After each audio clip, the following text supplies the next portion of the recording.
Siku moja vitabu vitafunguliwa mbele ya kiti cha enzi cha Mungu.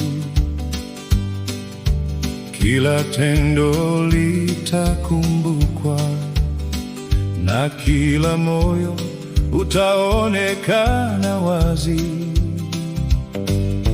Je, jina lako limeandikwa katika kitabu cha uzima wa Mwana-Kondoo?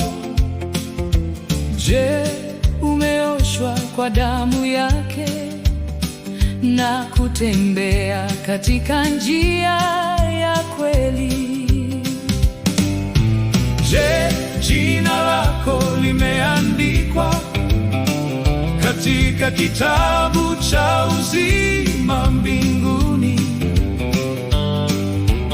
Je, Yesu ndiye Mwokozi wako na nuru ya safari yako duniani?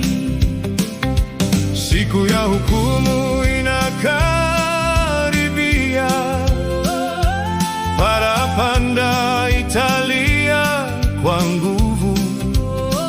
Wenye majina katika kitabu watapokea uzima wa milele.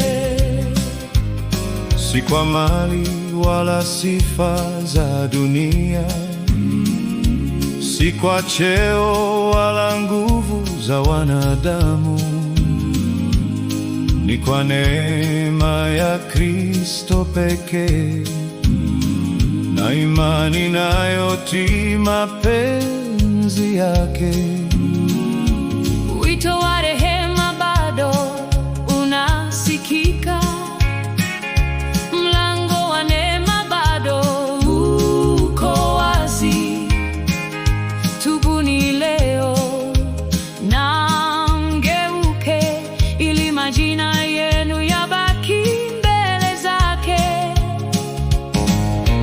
Je, jina lako limeandikwa katika kitabu cha uzima mbinguni?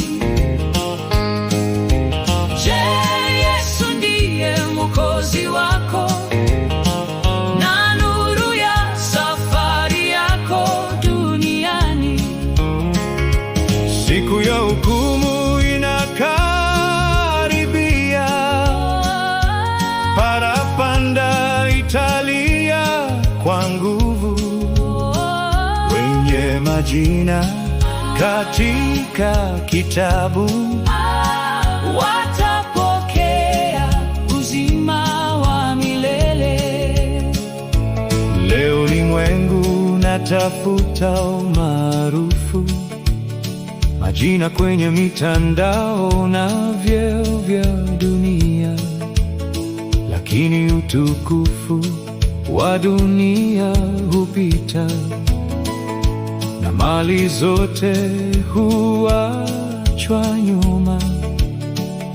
Kilicho cha thamani mbele za Mungu ni moyo uliotakaswa kwa damu ya Yesu. Tuishi kwa uaminifu na tumaini, tukingojea kuonekana kwake kwa utukufu.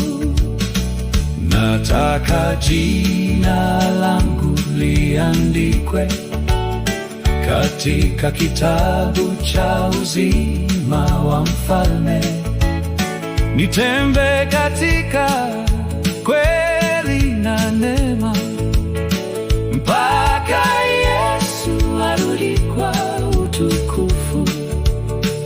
Na siku ile nitasikia sauti, karibu tumishi mwaminifu. Kwa neema yake nitaingia katika ufalme wa milele.